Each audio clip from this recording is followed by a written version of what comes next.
Okay, so new quest, new interlude, all that remains. Meet Tilda upstairs. This is gonna be something. This is gonna be something.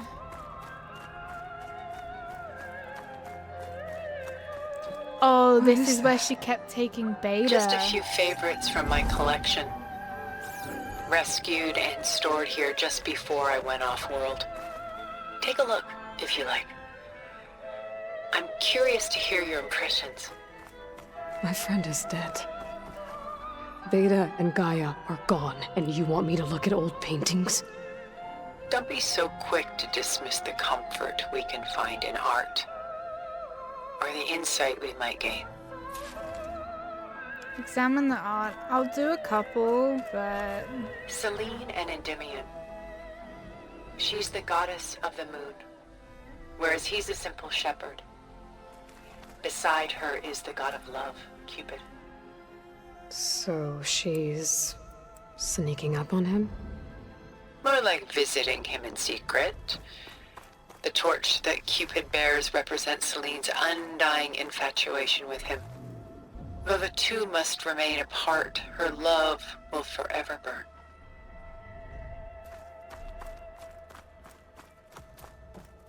Rembrandt's The Night Watch, by far the most famous painting my homeland ever produced. It was commissioned to honor a militia made up of influential citizens. I guess you must have been an influential citizen. In my day. But not as influential as you've been in this new world. Yeah, no shit. Right, okay. I'm not going to examine them all. I know. They don't really interest me very much.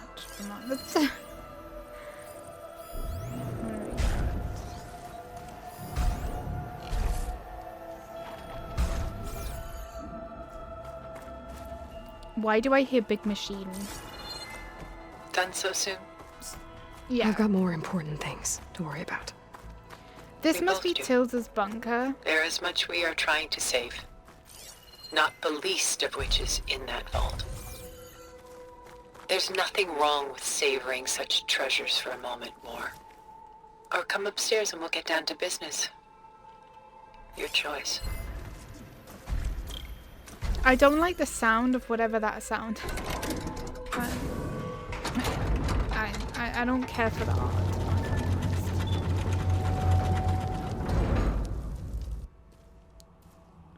So yeah, this must be Tilda's bunker, so this must be where she kept taking Beta. There you are.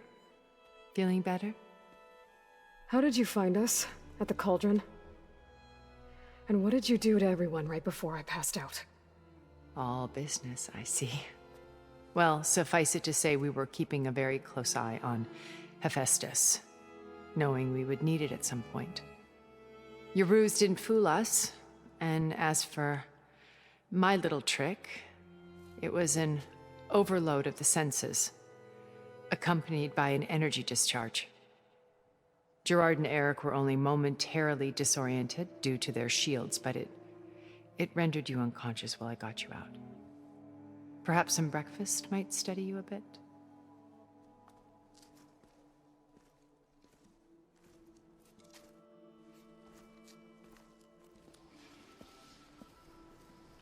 What is this? Donuts? Apples? Tea? This was your house. The one you recreated for Beta. Oh, yeah. The data channel you shared. How perceptive of you. Please, this way. After everything your people have done, you think I'm just gonna sit down and have a chat with you? They're not my people. They never were, and especially not now. You shot off into space with them, and lived with them for 1,000 years before coming back. So what made you suddenly turn on them? Quite simply, this. My old focus. You repaired it? But that means you've seen... Incredible things. What you've accomplished in 2 decades of life.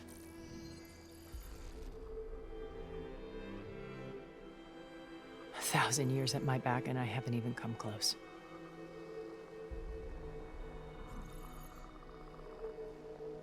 I'm sorry if I invaded your privacy, but I had to. In order to understand. To be enlightened. You truly are Elizabeth's blood. With her drive, her sense of mission, her integrity.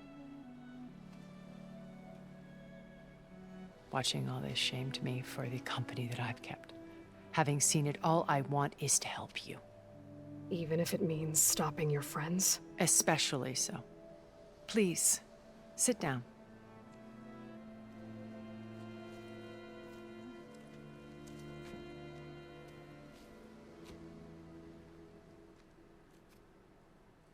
There. That's better. Now, we must recover Beta and Gaia at all costs. By now, you must know that Gerard intends to use Gaia to reboot the Earth's biosphere. Remaking this world to specifications that would only suit us immortals.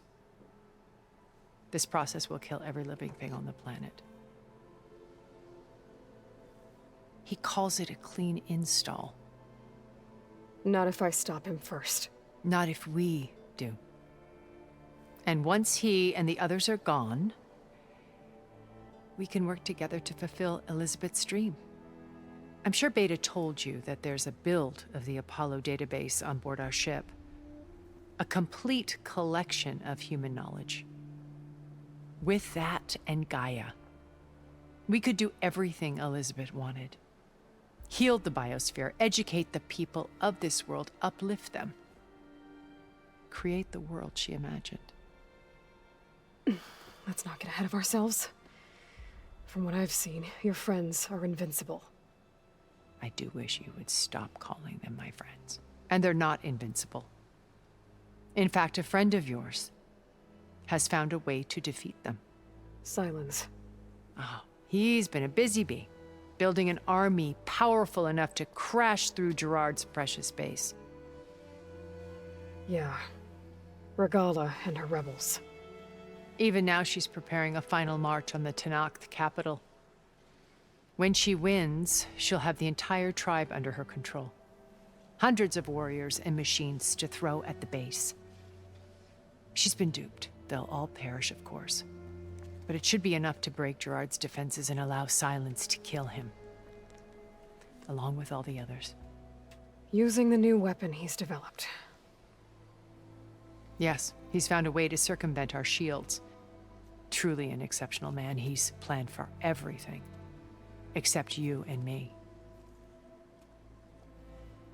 You see, while his army is battering down Gerard's doors, you and I will sneak in through a back way.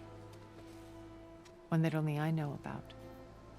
While Silence and my friends are busy battling each other, we'll take back Beta and Gaia. I told you I want to help you. I mean it.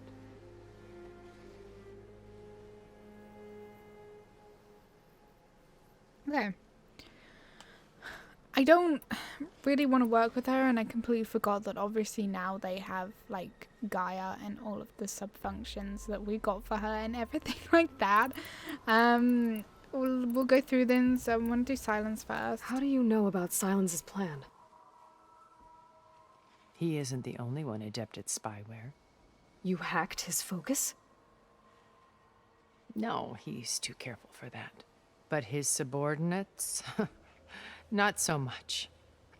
He gave additional focuses to the tribals he branded the Sons of Prometheus. The ones working with Regala. By tapping their focuses, I learned about most of his dealings. The distribution of override technology, the arming of Tenakth rebels, and the secret pact with Regala to attack Gerard's base. But how did he come up with a weapon that can take down your shields? That's the one thing I haven't been able to figure out, but however he did it, I'm quite certain it will work. With it and the Tenakth army, victory seems to be within his grasp. Such a shame he'll be disappointed. So you knew Elizabeth. What was she like? Liz was everything she was. I see in you. And more. Your ingenuity, your determination, your moral compass. You've managed to distill her greatest qualities and make them your own. I'm not asking about me. Tell me about Elizabeth. What was she really like? The honest answer is that I don't actually know. For all the time that I spent with her, she always kept a part of herself locked away. It was like that from the moment we met. Okay. So when you met Elizabeth, she was what? Distant? Aloof? Not aloof. Not exactly.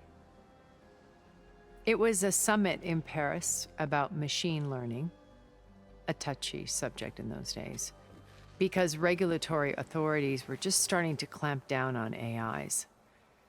Liz gave the keynote address. She had already achieved great renown for her work in automated environmental reclamation. But in her address, she was just starting to imagine the next step, an AI-driven system that wouldn't just act on its programming, but actually take responsibility for its sphere of influence. To care about life. Not just follow orders. Revolutionary stuff. I was fascinated. And I wanted to meet her for a long time. I watched her after her talk. She had spoken with such moral authority, such empathy. But after that, she retreated. I could tell she felt uncomfortable with all of her admirers. It was as if giving the talk had cost her something. I didn't want to be a pest, so I planned my approach carefully. So how did you finally approach Elizabeth after her talk? I picked the right moment. The morning of the next day, right as she came back to the conference, she had just had her coffee. She was fresh, rested. It was like she had braced herself for the onslaught of colleagues. I asked if I could walk with her, then put forth a question about her talk that I thought was intelligent.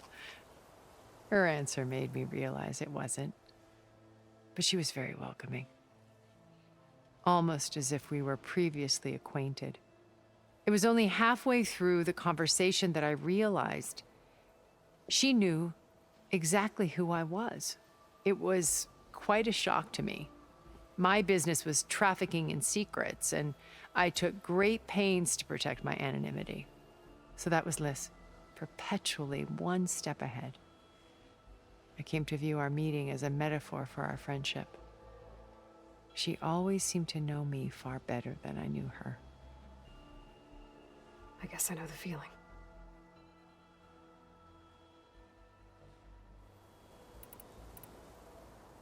Beta told me your colony was destroyed. That you came back to Earth because you had nowhere else to go. It's true. After we reached our destination, a planet in the Sirius star system, we spent decades building a new home. The physical constraints of Earth, the boundaries of mortality, gone. To think of what we could have done with it.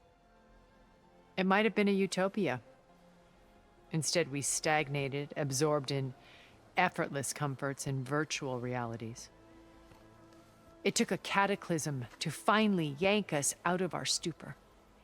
What happened? A massive geological event. We knew of instabilities in the planet core, but we underestimated them.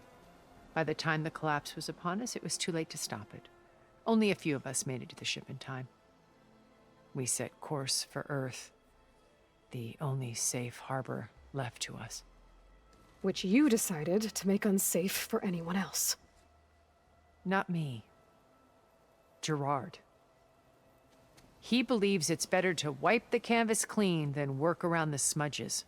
No more primitive tribes, no more combat machines, only a blank slate to do with as he pleases. But we will stop him. All we have to do is get into that base.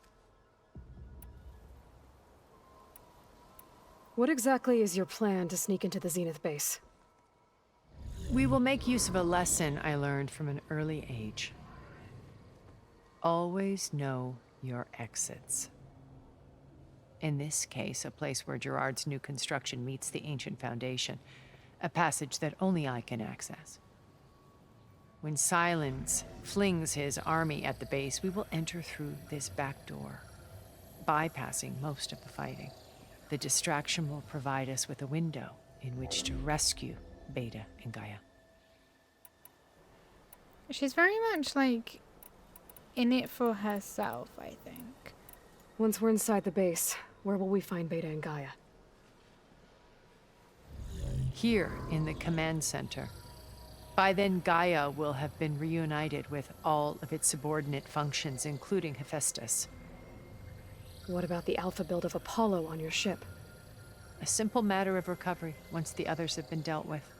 With that in hand, we'll have everything we need to make this world as it should be. I'd like to know how she wants the world to be. My old focus. How did you find it, let alone repair it? When we encountered you at the Hades Proving Lab, Gerard saw you as a redundancy. I knew better. You were a revelation. After your dramatic escape, bravo, by the way. Gerard and Eric assumed you were dead and gave up the hunt. I wasn't so sure. When the others were busy, I returned to the lab and searched for any trace of you. That's when I found this little treasure. Not easy to repair, but certainly worth the effort. As I watched your life unfold, you were like a splash of color on a worn canvas. What Liz was, and more. Did you show it to the others? Of course not. It was your actions that inspired me to defy them. It's worth noting that if I hadn't found it and watched its contents, I wouldn't have known to save you at the cauldron. You'd be dead. So I should be grateful? If you like. I am not grateful, thank you very much. I wonder how she drinks her tea through the chilled thing. Okay, I'm gonna leave the rest.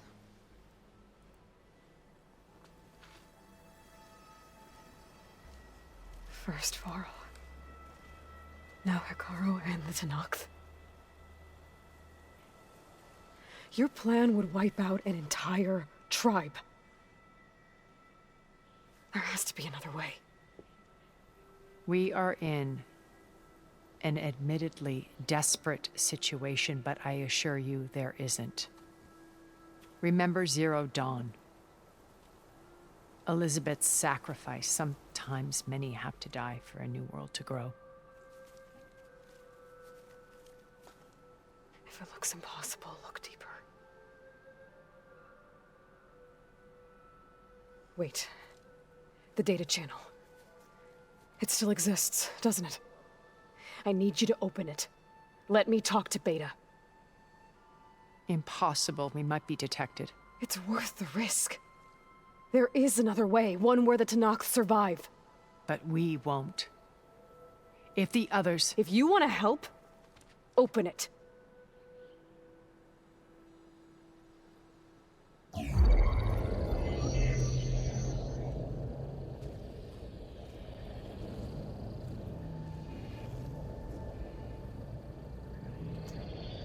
We've got to apologize profusely to...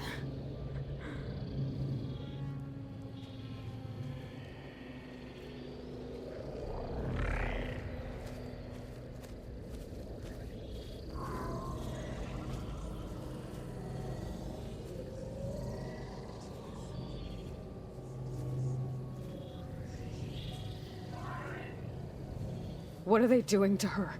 Virtual reality dissociation. The manual merge of Hephaestus will take hours upon hours of tedious micromanagement.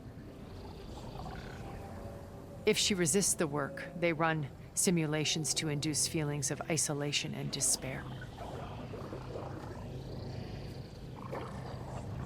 Beta, can you hear me? You're alive. They're watching me. I can't hold up this extra protection for long. You should have killed me. No. No, look at me. I'm coming for you. I promise, okay? I just need you to hold out a little while longer and work on the merge.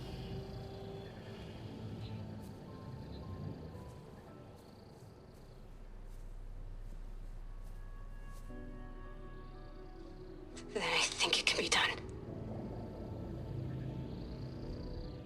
I'll contact again when it's time. Can you hold on? As long as I know you're coming for me, I can endure anything.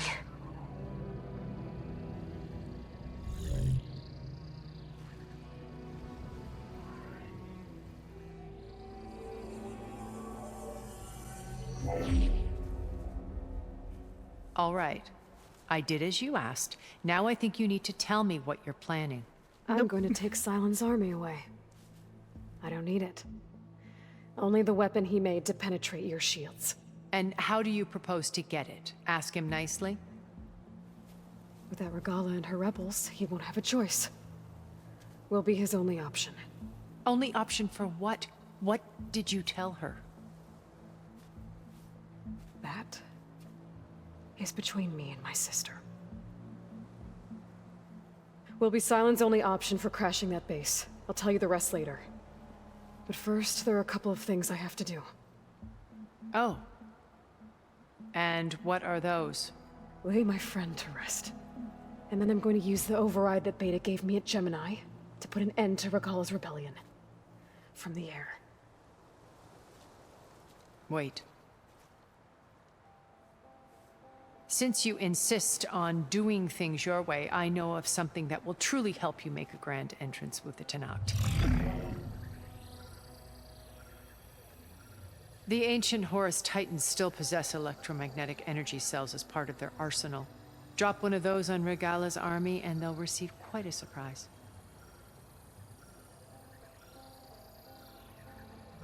So go, do what you must. I'll come to your base if you manage to bring silence to the table. Not if. When. I would have liked it if Aloy would have kept a lot more things secret from her. Okay, And so we completed the interlude quest. Aloy! Aloy, is that really you? Yeah, it's me. Where's everyone else? We're all... we're back at base. What happened? It might be easier to explain in person. I'll try to join you there when I can. Okay. We'll wait here for you. It's good to hear your voice, Aloy.